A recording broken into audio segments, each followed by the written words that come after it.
Boa noite, pessoal. Me ouvem?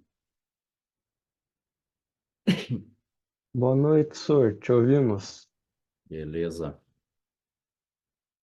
Vamos lá então, gente. Nossa última aula regular, né? Semana que vem nós teremos aí a nossa revisão, tá? Aí vai ser um pouquinho diferente. A minha aula vai ser às 8, vai começar às 8 e vai até às 9h55. Então vão ser quase 2 horas, tá? Na semana que vem, com aquela revisão mais voltada para as ciências humanas, a parte da história do Brasil, né, pegando assim mais Enem, tá? Um pouquinho mais voltada pro Enem, tá? Então, na semana que vem temos a nossa revisão da parte de história do Brasil, né, dentro das humanas, na segunda-feira, só que um pouquinho mais cedo, tá? Às 8. Deixa eu compartilhar aqui com vocês, então, o nosso material de hoje.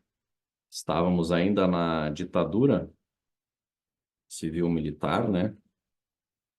Deixa eu abrir aqui.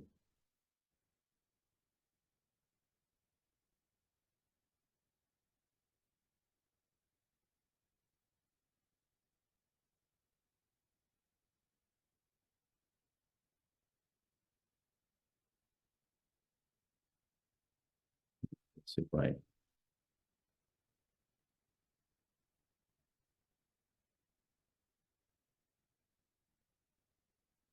Lembrando, tá, gente? Qualquer dúvida aí que vocês tiverem, por favor, não deixem de perguntar, tá? Às vezes aqui eu vou falando, e daqui a pouco vocês, né, passam alguma coisa assim que não ficou bem claro, enfim, tá? Então, perguntem, tá? Não fiquem na dúvida. Bom, estávamos aí, se eu não me engano, né, nós estávamos no governo já do Emílio Médici, tá? Então, a minha ideia com vocês hoje é terminar a ditadura militar e dar uma olhada nos governos que vieram depois, mas não todos, tá? Eu vou priorizar ali o governo do Sarney e o governo do Collor, tá? Então, a minha ideia com vocês é fechar, tá, o conteúdo com estes governos. A ditadura, né, que é bem importante, e os dois primeiros governos ali no período pós-ditadura, na chamada Nova República ou redemocratização, tá? Então, aqui, gente, o governo do Médici, né, é um governo que a gente diz assim que ele é o auge. Ele é o auge da ditadura militar no sentido da repressão e no sentido do chamado milagre econômico, ou, né, desse crescimento econômico que teve um acelerado, né, crescimento do PIB, mas que depois vai gerar, né, uma herança aí econômica bem grave para o Brasil. Na década de 80, principalmente, a gente vai ver que acaba sendo a inflação, né, a inflação e a dívida externa brasileira acelerando bastante, tá, com esse investimento que teve durante esse período aí do governo Médici, tá?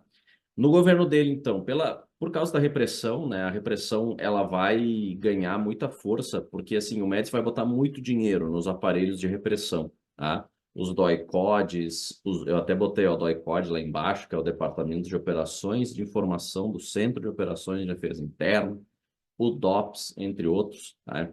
A gente vai ver um investimento muito forte nesses aparelhos de repressão e também, né, na busca pela luta armada, no enfrentamento à luta armada e também nas oposições, até contra as oposições mais moderadas, tá? Então, assim, a gente vai perceber, né, que a oposição se enfraquece, tá, durante o governo aí do Médici, tá? Então, a morte do Marighella, que era um líder do movimento revolucionário 8 de outubro, a morte do Lamarca, tá?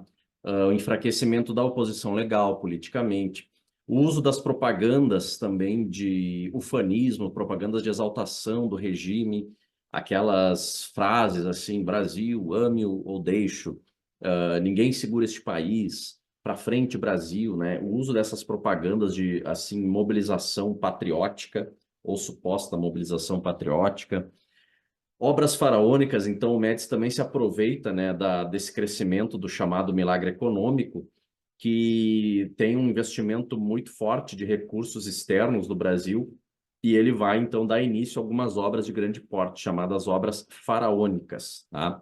Essas obras, duas delas são as mais famosas. Uma é a rodovia Transamazônica, e a outra é a ponte Rio-Niterói, que foi iniciada no governo do Médici, mas não foi concluída no governo do Médici. Ela foi concluída no do Geisel, se eu não me engano, tá? E a Transamazônica é uma rodovia que a ideia era ligar a região da Amazônia ao resto do Brasil por uma rodovia federal, só que ela não foi terminada, não foi concluída, ela ficou pela metade, assim, o governo largou por vários problemas que aconteceram, foi muito dinheiro fora, assim, muita gente, muitos trabalhadores morreram, inclusive, na construção dessa rodovia, e ela ficou inacabada e, assim, até teria uma Transamazônica 2. A ideia era construir duas rodovias transamazônicas, mas ela demonstra, assim, essa também, apesar do crescimento econômico, uma capacidade limitada,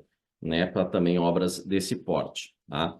E pouco planejamento, assim, algo que talvez foi planejado de uma forma equivocada, afobada, né, para demonstrar poder, para demonstrar que o Brasil seria interligado, integrado, né, e, enfim, morte de indígenas também, povos indígenas, né, que se encontravam no caminho da rodovia, porque nós estamos falando de regiões mais do interior do Brasil, né, muitos povos indígenas ainda estavam ou isolados ou semi-isolados, né, do contato com o homem branco, né, enfim, e foram massacrados. Os que resistiram, assim, né, a deixar seus territórios, né, a resposta do governo foi matar, né, ou prender, mas, né, os que enfrentavam era a morte. Então, assim, muita gente morre, né, e a obra acaba não sendo concluída.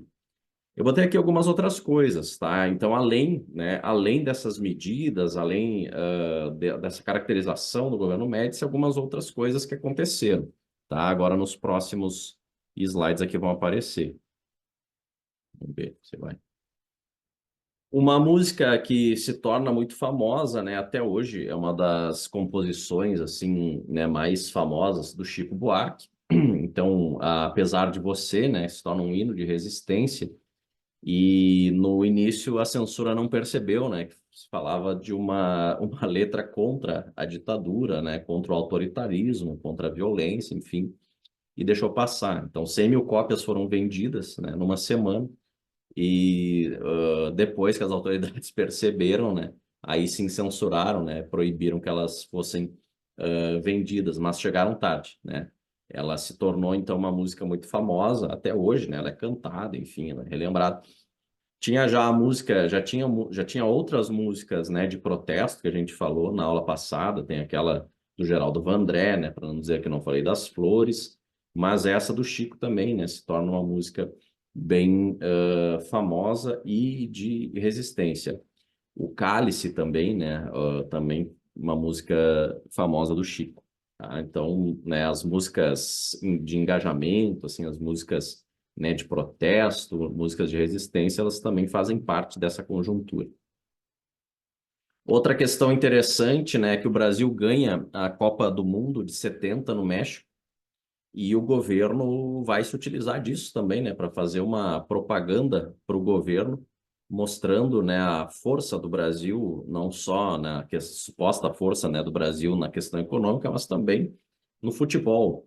A seleção, né, de 70, uma das melhores seleções, né, da história da seleção brasileira, vai ganhar, né, essa Copa lá, Pelé, Rivelino, Tostão, Jairzinho, Gerson, Carlos Alberto, que é na foto, né, que era o capitão da seleção, e o Médici ali, ó, levantando a taça. Então ele se aproveita, né, desse clima de euforia para massificar as campanhas publicitárias ufanistas, né, utilizando músicas, artistas, slogans, até a própria marchinha que foi feita na época, né, para a seleção, né, 90 milhões em ação, para frente Brasil, do meu coração. Então isso também vai ser utilizado, né, como uma forma de exaltar o governo. né? E quem fosse contra, né? Quem se posicionasse contra tá indo contra o seu país, contra a sua pátria, né? Era tratado dessa forma. Então botei aqui até o Brasil, ame-o ou deixo, né? Uma das famosas frases ufanistas. Tem uma também que é mede-se ou mude-se, também foi usada nessa época. Então se aproveitou muito. E a televisão, que estava agora surgindo com força, a televisão ganhou muita força nessa época também. A Rede Globo, né, de televisão, vai se tornar, né, uma das maiores, a maior rede de emissoras, né, do Brasil e uma das maiores do mundo com muito investimento do dinheiro público e do Médici. Tá? Então, como é que a Globo chega, né? Por que que a Globo tem essa qualidade, vamos dizer assim, de imagem, de transmissão, né? O chamado padrão Globo, né? De qualidade. Porque durante, né, os governos militares teve muito investimento na estrutura, tá? E a Globo, claro, né? O Roberto Marinho, que era o dono da Globo, e a família dele, enfim, né? Fizeram contratos, né? Com os governos militares, se aproveitaram também disso. Então, a Rede Globo cresceu muito e a televisão se torna, né, um dos principais meios de comunicação da época, substituindo o rádio e o jornal. O DOI, deixa eu ver se eu não passei aqui nenhuma. Não, O DOI-CODE, então, também é o que a gente vinha falando, né? A repressão está atuando com muita força, então as chamadas sedes do DOI-CODE, né? Isso existiu em todo o Brasil, tá, pessoal? Não é só no Rio de Janeiro, São Paulo, teve aqui em Porto Alegre, teve, enfim, nas outras capitais, em outras cidades, tá? O DOI-CODE, então, ele é inspirado no modelo da Operação Bandeirantes, da OBAN, tá? Que reunia forças civis e militares e centralizava a repressão, né, aos adversários, aos chamados inimigos ou adversários do regime, tá? Sob o comando do Geisel, que depois vai ser presidente, e do chefe-maior do Exército, tá? E ficou conhecido, né, o DOI-CODE, os DOI-CODES, né, ficaram conhecidos pela tortura, né? Quem era levado lá para dentro para ser interrogado, normalmente geralmente, né, passava por torturas, né, violências de todos os tipos, né, não ficava só preso, ou sendo interrogado, assim, né, era torturado e muitas vezes morto. Muitas pessoas morreram, né? Alguns se sabe, né? Alguns são conhecidos, outros, né? Muita gente provavelmente nunca vai se saber ou vai se saber daqui a muito tempo, né? Quando enfim, se tiver acesso aos arquivos, claro que já tem, né? Muita gente que pesquisa tem acesso a determinados arquivos, consegue descobrir, mas muita coisa certamente foi, né? Foi perdida, foi extraviada, né? Para não deixar rastro, né? Dessa violência. Mas é uma característica, tá? Do governo aí do Médici, não só do Médici, tá? Ele perdurou até o fim da ditadura militar. Tá? O milagre econômico, aquele que a gente vinha falando, do Delfim Neto, que morreu esse ano, inclusive, né, o ministro da Economia ou da Fazenda na época, tá? Ele vai elaborar, né, esse chamado milagre. Tá? É uma reforma, né, no sistema monetário e financeiro, enfim, muitos incentivos fiscais, cambiais, financeiros passam a ser concedidos ao capital privado. Tá? E muita entrada de dinheiro no Brasil. Até por causa dessa situação em que a oposição estava se enfraquecendo, se entendia que a política brasileira estava entrando numa certa estabilidade. Tá? Lembrando que a gente vinha lá do governo do Castelo Branco e depois do Costa e Silva. E no Costa e Silva, não sei se vocês lembram, né, na última aula, a gente viu assim que teve um crescimento da oposição no governo Costa e Silva. A oposição armada, a oposição política, né? E isso tornava, então, a política do Brasil mais instável. Com a repressão atuando, né, se entendeu que a política brasileira estava entrando numa estabilidade e, por isso, o capital, né, começou a entrar, né, com muita força no Brasil, capital de empresas estrangeiras, de bancos, empréstimos, né, muito crédito, por isso também que foi, por isso que foi muitos recursos, assim, por isso que o Brasil consegue também, né, fazer essas obras faraônicas, tá? Então entrou muito dinheiro. Só que com o passar dos anos, ali 2, 3 anos depois, o que se verifica? Já no governo do Geisel, mas que na década de 80 vai se tornar a grande questão econômica, a inflação, muito acelerada, a desvalorização da moeda e a concentração de renda, porque esse milagre, né, ele atingiu algumas pessoas se beneficiaram, alguns donos de grandes empresas, alguns banqueiros, né, conseguiram de fato crescer nesse milagre econômico. Mas, assim, a maior parte da população brasileira não sentiu esse milagre, não, né, não teve grandes benefícios com ele. Na real, depois vai ter uma piora da sua condição de vida, tá? Então, esse é aí o chamado milagre econômico aí do governo do Médici, tá? Pensado, né, e estruturado aí pelo Delfim Neto, tá? Aqui é a Globo, ó, tinha falado, né, da Globo, tá? A TV, né, foi uma das armas, mas não só a Globo, tá? Outras redes de televisão também fizeram acordos com os militares. O próprio Silvio Santos morreu também, né, agora há pouco.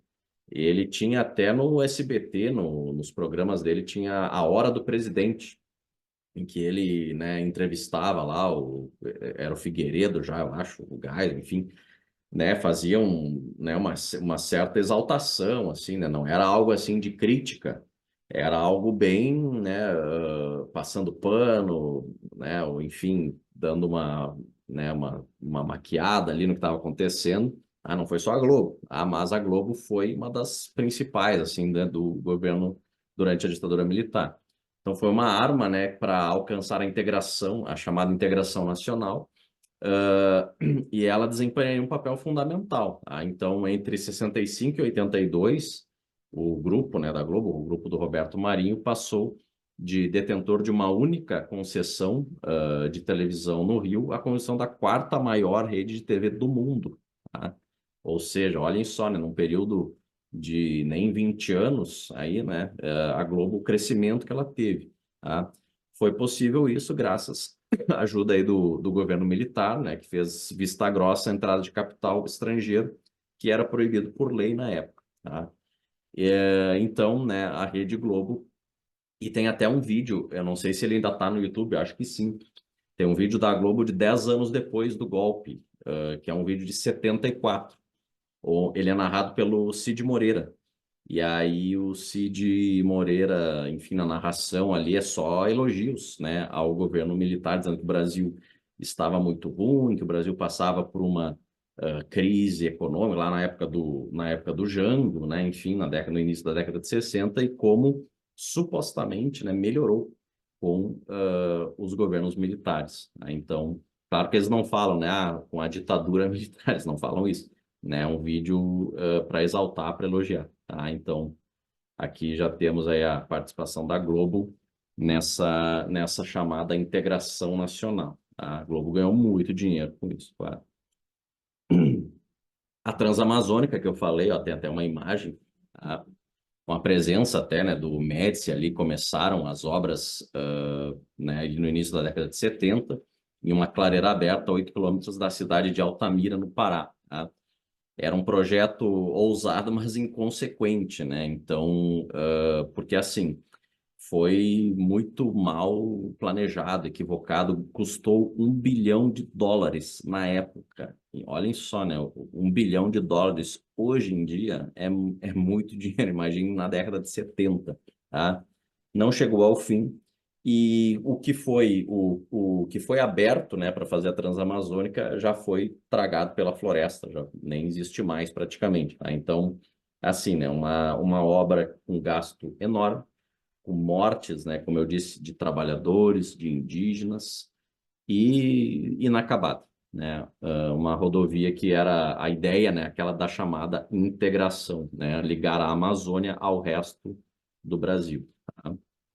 Isso foi característica, assim, né, dos militares, não só no Médici, tá? Entre outras, nos outros governos, assim, né, teve outras medidas também, quando queriam, né, adentrar aí nos interiores do Brasil, era, né, encontrava os povos indígenas no caminho, era a morte, né, não tinha, assim, não tinha muita conversa. E aqui até eu achei interessante essa medida, assim, engraçada. O governo proibiu revistas de sexo, tá? O ministro, né, da época diz que Alfredo Buzaide, Ele diz que as publicações tornam a sociedade suscetível ao comunismo. As revistas disseram. Então, a Polícia Federal proibiu a circulação de 46 revistas estrangeiras e 14 nacionais. Então, tinha bastante revista, né, aqui no Brasil. Então, algumas Garotas e Piadas, Evas, Bom Humor, e também a Playboy, Penthouse e Playman, que eu botei a Garotas e Piadas. Nem todas eram só as mulheres peladas, né? Tinha outras coisas também, tá?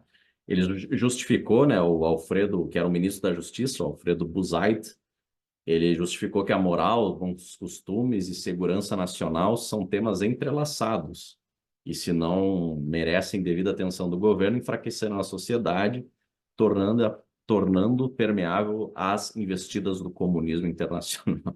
Então, uma medida engraçada aí que foi tomada pelos militares. Bom, termina o governo do Médici, começa o do Geisel. O governo Geisel, ele é o governo da chamada abertura. O Geisel, apesar, tá, de ser o governo da abertura, da chamada abertura lenta, gradual e segura, enfim, mas na época do Geisel, tá, não deixou de acontecer tortura, não deixou de acontecer morte, violência, repressão, né, e pá. Só que assim, né, para vocês terem uma ideia, tá, o Geisel, dentro das Forças Armadas, ele era tido como um moderado. Inclusive, teve um general, o Silvio Frota, que era da chamada linha dura, que é o pessoal do Médici, do Costa e Silva. O Silvio Frota acusava o Geisel de ser próximo dos comunistas, de ser muito, assim, flexível, muito moderado, né? Então, assim, para vocês terem ideia de como era, né, o negócio. Mas como, né, algumas alas das Forças Armadas viam, assim, os chamados moderados, que nem eram, assim, tão moderados. Apesar, assim, o Geisel publicamente, até quando ele dava declarações, que começaram a questionar ele, assim, né, das torturas, das violências, e ele publicamente dizia que era contra. Mas, assim, não deixar. Ele foi presidente ali ele presidiu do ICODES, né? Ele vinha do Serviço Nacional de Informações, não era um cara, assim, né, muito moderado, mas ele era visto como moderado dentro das Forças Armadas. Enfim, tá, vamos lá. Ele é o militar escolhido para dar início ao processo de abertura, ou seja, né, um processo de devolver, né, o poder para os civis, mas a chamada abertura lenta, gradual e segura, né? Segura para eles, né? Não segura para quem estava sendo perseguido, enfim, tá? Mas ele vai lutar, ele vai enfrentar essa chamada linha dura dentro das Forças Armadas, né? Ele vai ter um enfrentamento aí com os generais da chamada linha dura, tá? E ele consegue, de certa forma, ele consegue vencer, assim, ele consegue uma vitória contra essa linha dura, embora eles não deixem de atuar, tá? Tem um fortalecimento aí do MDB, né, que era o partido de oposição nas eleições de 74, lembrando que essas eleições eram eleições assim para deputados, vereadores, tá? Presidente não era eleito, né, de maneira direta, governadores e prefeitos de capitais eram todos escolhidos pelos militares, então eram aquelas eleições bem limitadas, tá? E durante o governo do Geisel vão ocorrer duas mortes, assim, dois assassinatos, tá, de opositores do regime que ficam marcados assim na história brasileira, na história do jornalismo, que é o Vladimir Herzog e o Manuel Fiel Filho.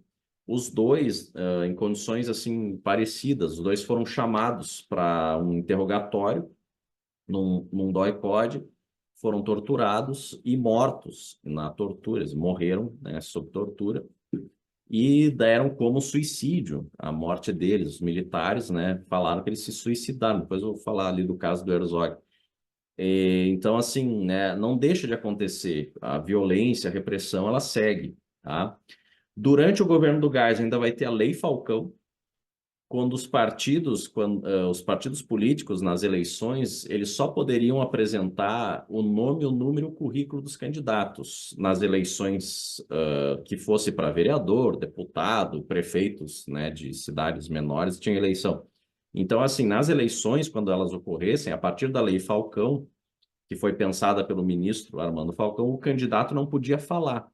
Ele só ia aparecer assim a foto, o número e o nome, né? E o currículo, alguém lendo o currículo. Tipo, se fosse assim, hoje em dia, a eleição aqui de Porto Alegre, a Maria do Rosário e o Melo.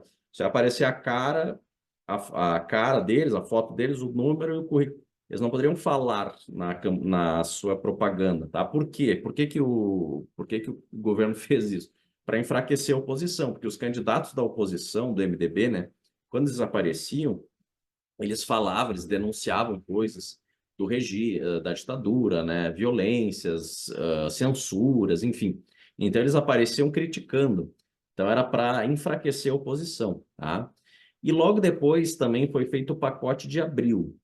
O pacote de abril foi uma medida para tornar o Senado, para criar a figura do senador biônico e para ter no Senado a maioria da Arena. A maioria de senadores sendo da Arena, que era o partido da situação, né? Que era o partido que apoiava a ditadura, tá? Então, assim, o Geisel fecha o Congresso, ele usa o AI-5, não sei se vocês recordam do ato institucional número 5, que permitiu o presidente fechar o Congresso, demitir servidores, enfim, era um ato que ele dava muitos poderes para o presidente. Ele usa do AI-5 para fechar o Congresso e aprovar essa medida do senador biônico, entre outras, tá? Mas essa dos senadores biônicos é que fica mais evidente, assim. Então, a partir do pacote de abril de 77, um terço do Senado vai ser composto por senadores da Arena e vitalícios no cargo. Ou seja, o Senado sempre ia ter maioria da Arena, tá? Para aprovar, né, ou não aprovar medidas conforme, né, os militares quisessem, tá? Ainda no gás, vai criado o segundo Plano Nacional de Desenvolvimento e o programa Pró-Álcool, tá? Porque o Brasil estava passando, o Brasil e o mundo, assim, a crise internacional do petróleo, e, né, os derivados do petróleo, gasolina, enfim, né, estavam ou muito caros ou em falta, e aí se cria o programa de né, fabricação. O pró-álcool é para fabricar, né, o álcool como um combustível, o etanol, tá? E também a usina de Itaipu. Então, assim, a gente vê, tá, nos governos militares, esses chamados planos estratégicos da economia. Então, em alguns setores da economia chamados estratégicos, como energia, combustíveis, enfim, os militares investiram, em alguns momentos, nem em indústria nacional, tá? Na criação de indústria nacional, e não em privatizar, por exemplo, ou em trazer empresas estrangeiras, né, ou vender a concessão né, para empresas estrangeiras. Não, a gente não vê isso em alguns setores, tá? E esse foi um caso que se cria o Proálcool para o Brasil fabricar, mas logo depois é abandonado e volta lá nos anos 2000, tá?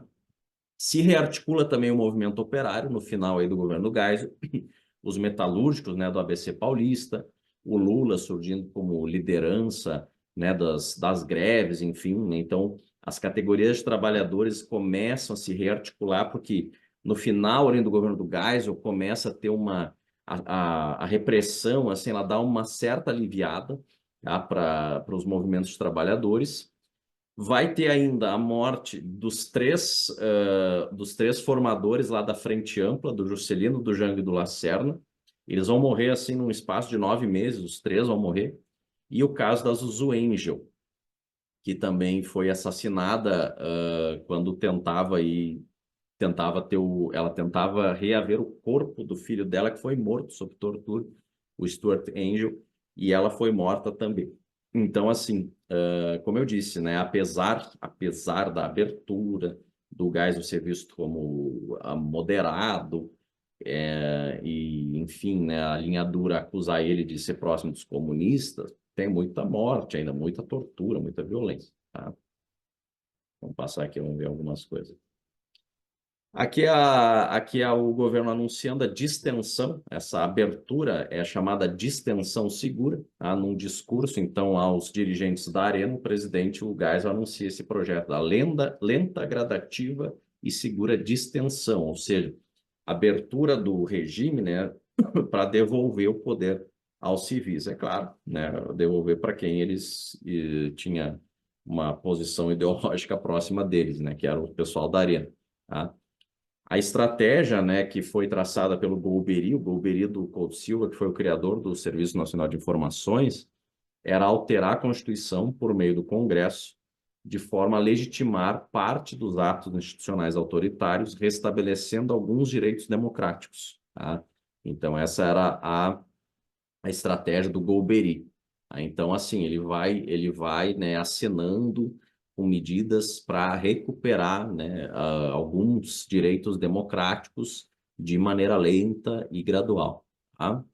A maior resistência a esse projeto, botei lá na última, a maior resistência a esse projeto da distensão, veio da chamada linha dura, e o ministro do Exército, o Silvio Frota, ia se tornar um dos líderes dessa resistência.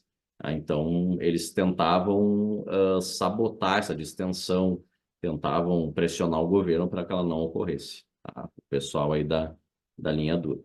E ao longo do governo, o Geisel ia ou ceder ou resistir às pressões, conforme as circunstâncias. Tá?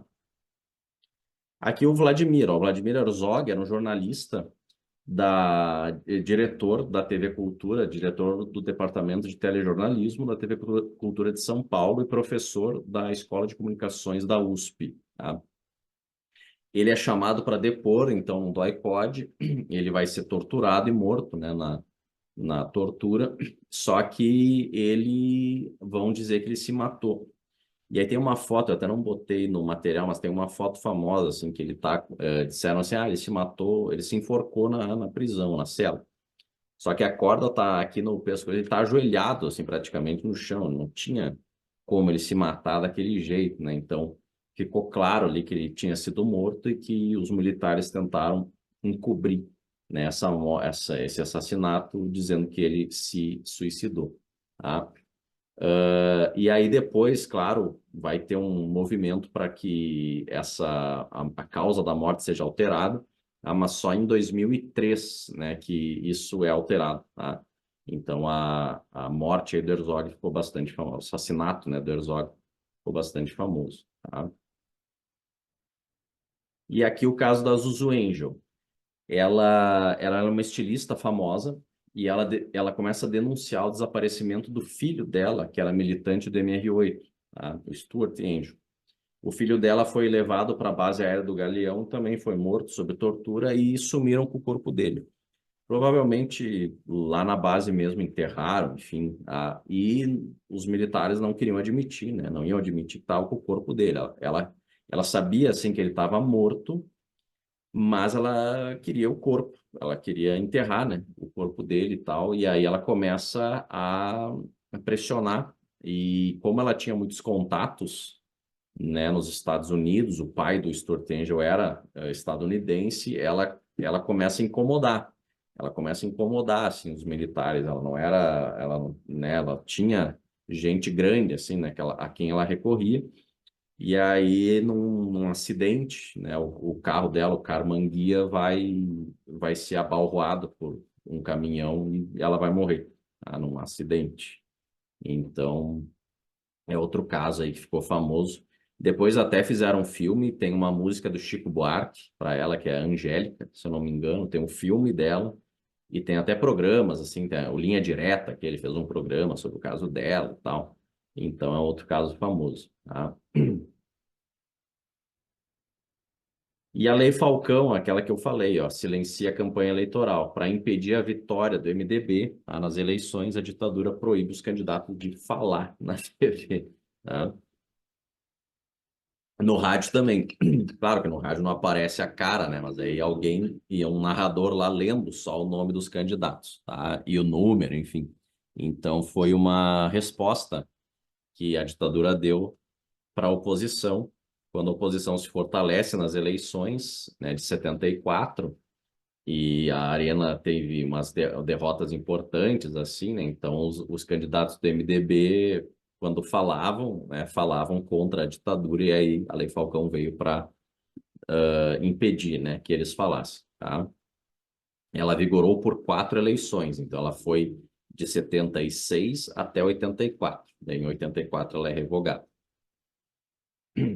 E aqui algumas charges, ó. Tem até, né, aqui com a caveira aqui, ó. Candidato da Arena, Juvenildo dos Santos, ex-caixeiro viajante, ex-diretor do Grêmio Recreativo, deixa cair ex-marido, ex-pai, ex-filhos. Então, assim, até charges ironizando, né, satirizando, enfim, a violência, tá? Essa aqui essa aqui, as duas do Pasquim, são as duas do Pasquim, tá? E o pacote de abril que eu falei dos senadores biônicos. Tá? Então, o Geisel anunciou um recesso do Congresso. Na real, ele usou o AI-5 para fechar o Congresso. Tá? E durante esse recesso, então, ele vai aprovar esse pacote de abril. Que é pacote porque é um monte de medidas. Tá? Mas dentre essas medidas, uma delas é a figura do senador biônico. E, por exemplo, o próximo mandato presidencial seria de 6 anos, não de 5, né, como vinha sendo feito. Então, assim, algumas outras medidas vão ser aprovadas também, tá? E ele consegue aprovar, né? Ele consegue fazer, por exemplo, que o João Batista Figueiredo seja o sucessor dele na presidência, tá? E a crise do petróleo, a crise internacional do petróleo, que é a crise de 73, ali 74, né, que fez o governo criar esse segundo Plano Nacional de Desenvolvimento e o Proálcool, tá? De estímulo, né, à criação do biocombustível, que só vai ser retomado depois nos anos 2000. E em 75 é assinado também um acordo nuclear Brasil-Alemanha para a construção de 8 centrais nucleares, né, uma usina de enriquecimento de urânio e empresas de reprocessamento de combustível atômico. Então, com, né, essa crise do álcool, o governo vai buscar fontes, né, alternativas aí de energia, tá? A ideia era diminuir, né, a dependência das fontes externas, né, das fontes do petróleo. E movimentos sociais, aí no final do governo do Geisel, né, começa a ressurgir, os movimentos sociais começam a reaparecer, não assim luta armada, a luta armada não, mas movimentos de trabalhadores e estudantes, principalmente. Tá? Então, por exemplo, tem a CONTAG, né, a Confederação Nacional dos Trabalhadores Agrícolas, né, dos sindicatos rurais, um aumento considerável, né, de trabalhadores rurais sindicalizados. Na zona urbana também teve aumento de sindicatos, né, abrangendo novas categorias, como médicos e sanitaristas.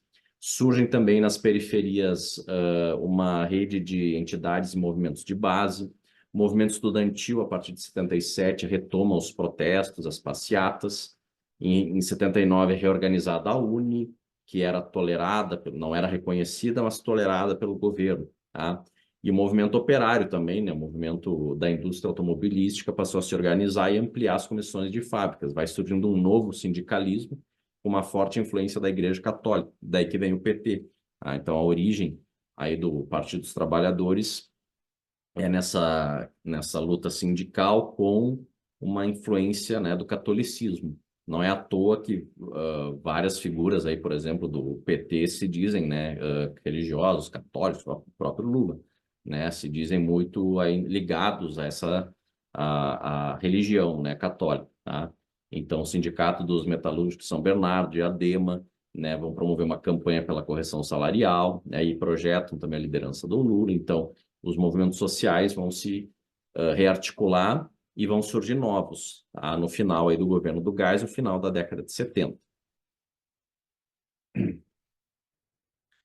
E aqui, para fechar, a Operação Condor, ou Condor, tá? É uma operação, assim, uma operação secreta.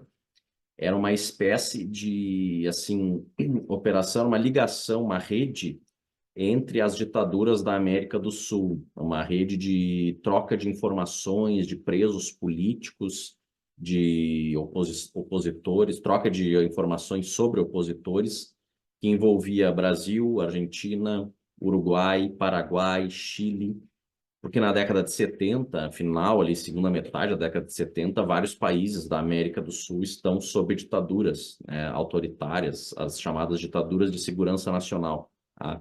E teve um caso aqui em Porto Alegre, ó, Condor é por causa do nome da operação, tá? Operação Condor. Os uruguaios, ó, o Universindo Dias e a Lilian Celiberti, vão ser presos por policiais brasileiros, tá? eles eram opositores da ditadura do Uruguai. E eles vieram aqui para Porto Alegre com os filhos, enfim, né, eles estavam fugindo e vão ser levados para um DOPS, né, um desses departamentos aí de tortura, enfim, vão ser torturados e entregues sem qualquer formalidade para os agentes da repressão do Uruguai, onde vão ser presos por 5 anos. Então, aqui está a mãe, tá? A mãe da Lilian Celiberte, ela tem a foto ali embaixo da filha. Então, é uma troca que as ditaduras faziam, assim, né, a polícia lá da Argentina prendeu brasileiros, mandava para cá, não tinha muitas formalidades, era uma coisa assim, meio por baixo, sem, né, sem levantar muitas questões, e trocavam informações e pessoas, tá? E essa prisão, né, uma prisão ilegal, foi denunciada pelos jornalistas Luiz Cláudio Cunha e o Scalco, da revista Veja. Então, o caso, né, demonstra que essa Operação Condor era um esquema internacional, né, de repressão, tá, das ditaduras aqui da América do Sul. Porque assim, né, se pessoas, né, de fora do país estão aqui, tem um tratamento, teria que ter, né? Supostamente era um outro tratamento, não poderiam ser presas, assim, entregues de qualquer maneira, né? De volta para o país delas. Mas como eram ditaduras, né? Eles não tinham, não faziam esses ritos, né? Então, a Operação Condor atuou aí na década de 70, principalmente, com o apoio dos Estados Unidos, tá? Com apoio financiamento dos Estados Unidos sem que os Estados Unidos declarasse que estava fazendo isso, né? Era uma coisa mais por baixo dos panos. E para fechar aí a ditadura, o governo do João Figueiredo, tá? O último general-presidente, o último presidente aí da ditadura que foi escolhido pelo Geisel, né, para ser o sucessor, tá? Ele amplia a abertura, né? A abertura segue a abertura política com outras medidas que a gente vai falar agora, e a crise econômica vai se aprofundando. A inflação vai aumentando, o desemprego vai aumentando, a recessão, né, o custo de vida, muitas dificuldades econômicas vão sendo sentidas, tá? Ele vai promulgar, então, logo em 79, porque o Figueiredo vai de 79 até 85, ele promulga a Lei da Anistia, que é uma lei que permite a volta, né, de exilados, enfim, políticos, né, ela anistia pessoas envolvidas, né, em chamados crimes de segurança nacional, crimes de natureza política, tá? Só que, por outro lado, essa lei também ela é utilizada para anistiar. Anistiar é perdoar, né? Anistiar é conceder um perdão de um suposto crime. Enfim, ela também é anistiado ela também serve para anistiar torturadores. Então, né, militares que torturaram sabidamente, assim, né, torturaram pessoas, mataram pessoas, também, né, foram anistiados. Então, ela acaba se tornando, né, uma via de mão dupla e muita gente critica, né, essa lei na época e até hoje, tá? Tem um movimento para que ela seja revista, tá?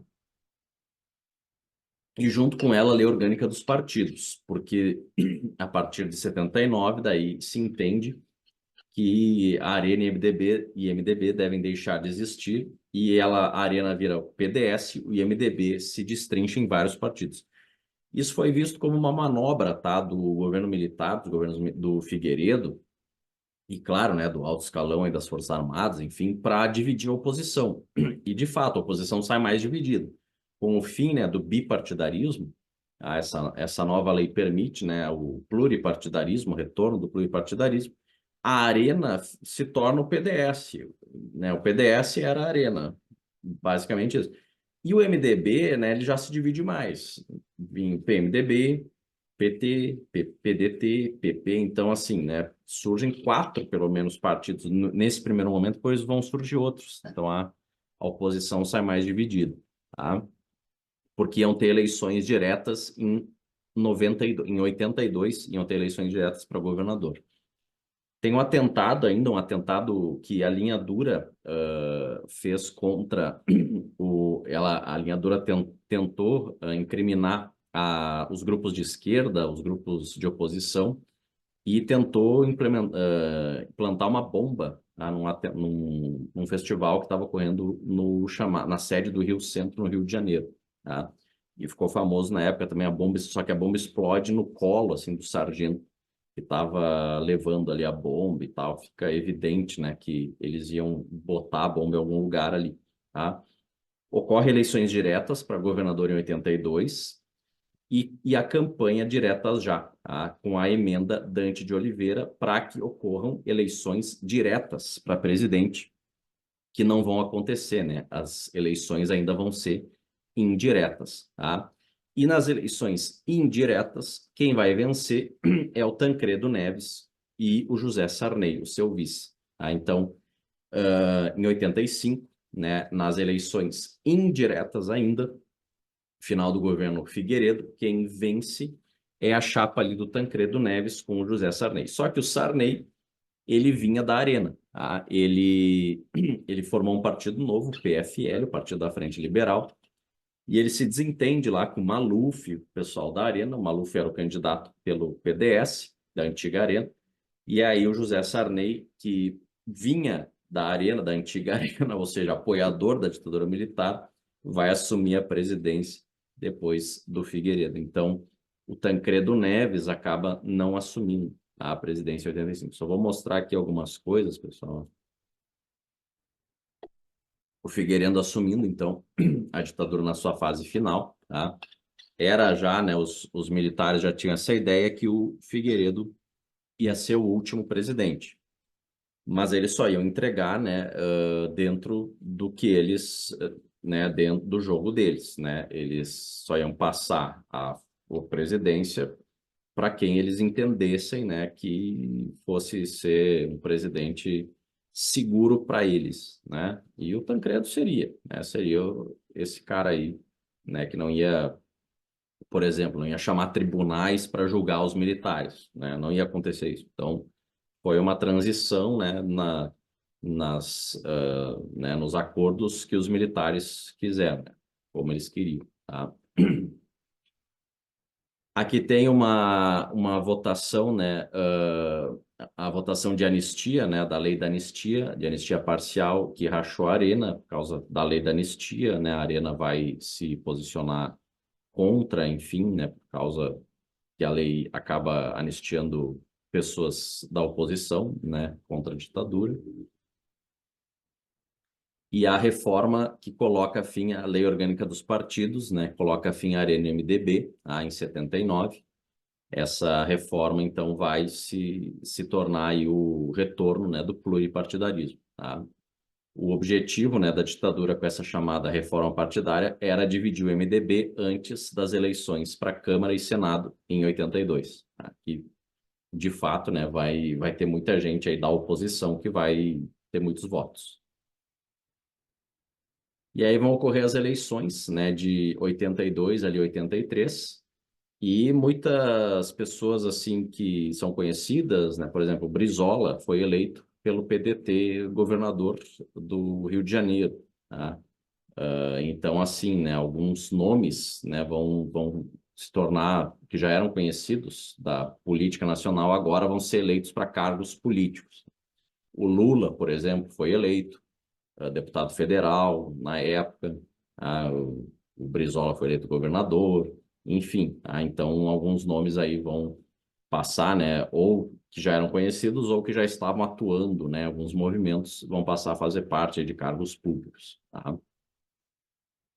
Aqui a bomba, ó, do atentado Rio Centro, ó, a foto, o sargento Guilherme Pereira, morto na explosão, ela explodiu antes, né, da hora, num carro Puma estacionado ali no Rio Centro. Tá?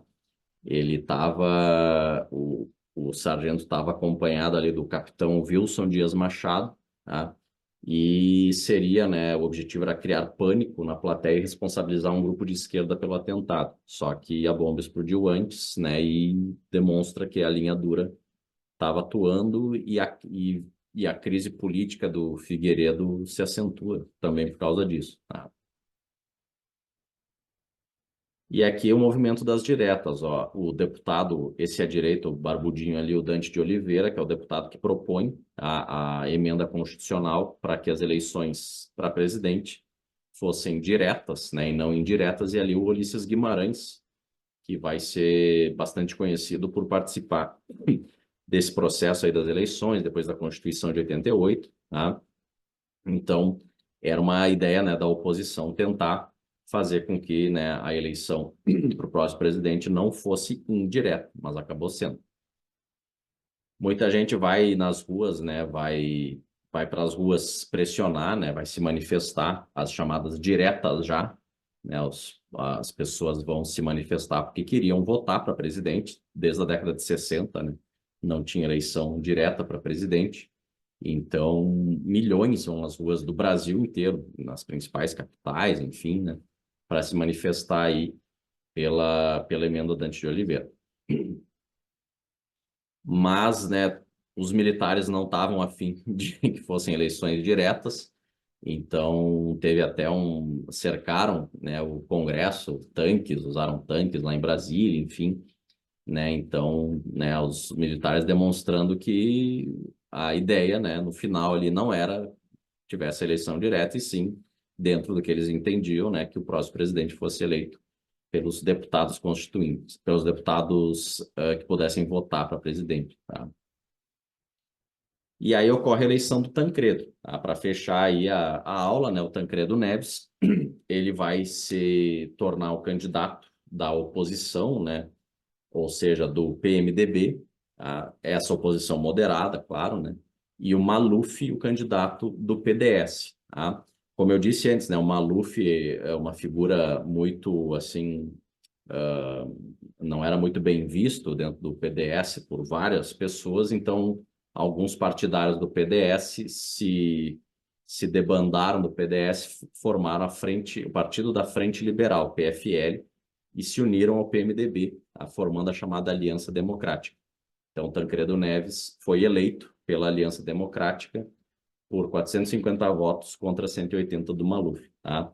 Só que aí o Tancredo foi internado um dia antes da posse, num hospital, e submetido a uma cirurgia de emergência. Vinha sentindo dores abdominais, enfim, e ele acaba morrendo antes, né, de assumir a presidência.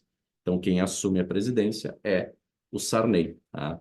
E aí o Tancredo morreu no dia 21 de abril de 85, no mesmo dia do Tiradentes. E ele nasceu na mesma cidade do Tiradentes. Então, assim, a morte dele foi algo assim, foi uma comoção nacional e tal, no hospital e tal, que ele ficava, as pessoas iam lá, tinha uma vigília, TV fazendo cobertura, então teve uma comoção, assim, em torno da figura do Tancredo, até porque seria o presidente pós-ditadura, né, o primeiro presidente, e um cara que era, de certa forma, da oposição, né? Não é a oposição radical, enfim, mas ele era da oposição. Então, a morte dele, assim, foi uma tristeza muito grande na época nacional. E aí o Sarney aqui está o Tancredo ainda, ó. Tancredo discursa, né, logo após ser eleito, mas ele não toma posse, tá? Então, ele vai morrer antes de tomar posse, e o Sarney assume para dar início ao processo da chamada redemocratização. Tá bom, pessoal? Mas aí podemos ver na semana que vem aí na revisão, tá? A minha ideia com vocês é fazer uma revisão pegando assim bem o Enem mesmo, questões do Enem, né, e dar uma revisada bastante século XIX e XX, né, da história do Brasil, dentro do que o Enem cobra, tá? Para a gente ficar bem focado, que é o que mais cai, tá? Os últimos 2 séculos aí da história do Brasil. Certo, pessoal? Nenhuma dúvida, nenhuma questão, Nada, senhor, tudo comentários? Não? tranquilo. Tranquilo? Então tá, gente. Um grande abraço aí, boa semana e até semana que vem. Um Boa abraço, senhor, noite. até semana que vem. Valeu. Até.